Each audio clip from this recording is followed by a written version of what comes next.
나는 누구인가? 아마도 문명의 여명기부터 인류를 괴롭혀왔을 이 물음은 오늘날까지도 인간에게 가장 성가신 골칫거리로 남아있다. 세속적인 것부터 신성한 것까지, 단순한 것부터 복잡한 것까지, 낭만적인 것부터 과학적인 것까지, 개인적인 것부터 정치적인 것까지, 실로 모든 범위에서 무수한 답이 제시되어 왔음에도 말이다. 그러나 우리는 그런 답들을 일일이 검토하는 대신에 나는 누구인가? 진정한 나는 무엇인가? 나의 근본적인 정체는 무엇인가라는 물음에 답할 때 우리 안에서 일어나는 매우 구체적이고 보편적인 과정을 살펴볼 것이다. 어떤 사람이 당신은 누구인가? 라고 물었고 당신은 그 물음에 대해 조리 있고 정직하고 가능한 한 상세하게 답하고자 한다. 그때 당신은 실제로 무슨 일을 하게 되는가? 그때 당신의 머릿속에선 어떤 일이 진행되는가? 아마도 당신은 스스로 파악하고 있는 자신의 특성들, 즉 나라는 정체감의 토대로 여겨지는 것들, 착하다, 악하다, 가치 있다, 쓸모없다, 과학적이다, 시적이다, 철학적이다, 종교적이다 등등을 묘사할 것이다. 예컨대 나는 이러저러한 재능을 타고난 특별한 사람이다. 친절하지만 때로는 잔인하고 온화하지만 때로는 공격적이다. 아버지이자 법조인이고 낚시와 야구를 즐긴다는 식으로 생각할 것이다. 그렇게 당신의 느낌과 생각의 목록은 계속 채워질 것이다. 하지만 정체성이 확립되는 그 모든 과정의 바탕에는 좀 더 기본적인 절차 하나가 존재한다. 즉, 나는 이러저러한 사람이다 라고 답하기 위해서는 반드시 어떤 작업이 선행되어야 한다는 것이다. 스스로 나를 묘사하거나 설명하거나 또는 내적으로 느낄 때마다 당신은 마음속에 있는 내적 경험의 세계에다가 일종의 정신적인 선이나 경계를 긋는다. 그런 다음 그 경계의 안쪽에 있는 모든 것을 나라고 느끼거나 나라고 부른다. 반면에 그 경계 밖에 있는 모든 것을 내가 아닌 것으로 느낀다. 다시 말해, 당신의 정체성은 전적으로 그 경계선을 어디에 긋느냐에 달려있다. 당신은 사람이지 의자는 아니다. 그런 알미 가능한 이유는 당신이 의식적이든 무의식적이든 사람과 의자 사이에 경계선을 그었기 때문이다. 그렇기 때문에 의자가 아니라 사람과의 동일시가 가능해진다. 만약 당신이 키가 큰 사람이라면 지금 당신은 큰과 작음 사이에 정신적인 선을 긋고 자신을 큰 편과 동일시하고 있는 것이다. 우리는 이것과 저것 사이에 경계선을 긋고 나는 이것이지 저것은 아니다라고 느낀다. 즉, 정체성이란 자신을 이것과 동일시하고 저것과는 동일시하지 않는 것이다. 이런 식으로 자기 자신에 관해 말할 때 우리는 나인 것과 내가 아닌 것 사이에 경계선을 긋게 된다. 그리고 당신은 누구인가라는 물음에 단지 그 선 안쪽에 있는 것을 묘사하면서 답한다. 소위 정체성의 위기란 그 선을 어디에 어떻게 그을지 결정할 수 없을 때 일어나는 현상이다.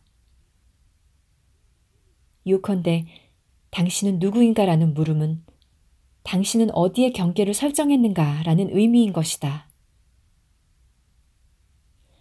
나는 누구인가라는 물음에 대한 모든 답은 정확히 나인 것과 내가 아닌 것 사이에 경계선을 긋는 기본적인 절차에서 비롯한다. 전반적인 경계선이 그어진 후에 나오는 답은 과학적, 신학적, 경제적으로 대단히 복잡할 수도 있고 무척 단순하거나 모호할 수도 있다. 어쨌든 가능한 모든 답은 처음 그은 경계선에 달려 있다. 이 경계선에 관해 가장 흥미로운 사실은 그것이 쉽게 변경될 수 있다는 것이다. 경계선은 다시 그어질 수 있다.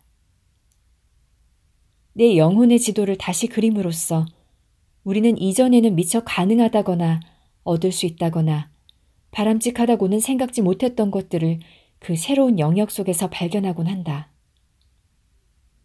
그리고 앞서 보았듯이 경계선의 가장 혁명적인 제작도 또는 변경은 지고의 본성 체험에서 일어난다. 그 지점에서는 내 정체성의 경계가 온 우주를 포함할 정도로 확장되기 때문이다. 경계선이 전부 없어진다고 말할 수도 있다. 나 자신을 하나의 조화로운 전체와 동일시한다면 그곳엔 더 이상 안팎이 없으므로 그 어디에도 경계선을 그을 수 없다. 이 책 전반에 걸쳐 우리는 지구의 본성이라고 알려진 이 무경계 자각으로 되돌아가서 그것을 탐구할 것이다. 그러나 현 시점에선 영혼의 경계를 규정짓는 데 좀 더 흔히 쓰이는 몇몇 방식들을 먼저 탐구해보는 편이 바람직할 것 같다.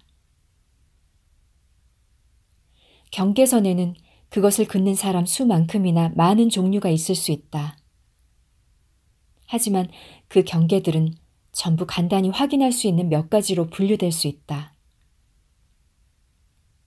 그중 사람들이 정당한 것으로 받아들이는 가장 공통된 경계선은 유기체 전체를 둘러싸고 있는 피부 경계선이다.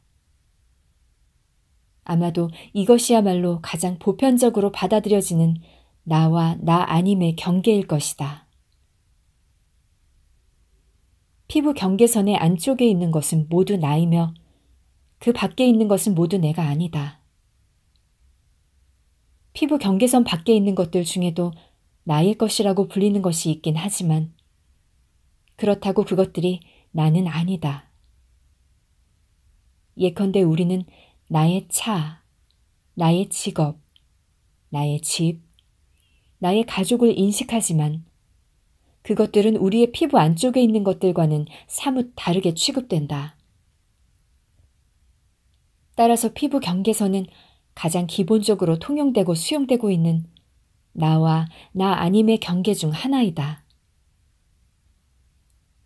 이 피부 경계선은 너무나 명백하고 실질적이고 또한 보편적인 것이라서 대부분의 사람들은 설마 그 외에 다른 경계선이 더 있으리라고는 쉽게 생각하지 못한다.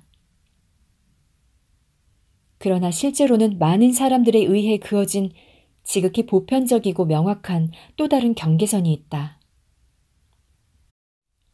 우리는 일단 피부를 나와 나 아님의 경계로 인식한 후에 그 나라는 유기체의 내부에 좀 더 의미 있는 또 다른 경계를 긋기 시작한다. 유기체 내부에 경계선이 있다는 말이 이상하게 들린다면 다음의 물음에 답해보라. 당신은 자신이 몸이라고 느끼는가? 아니면 몸을 갖고 있다고 느끼는가?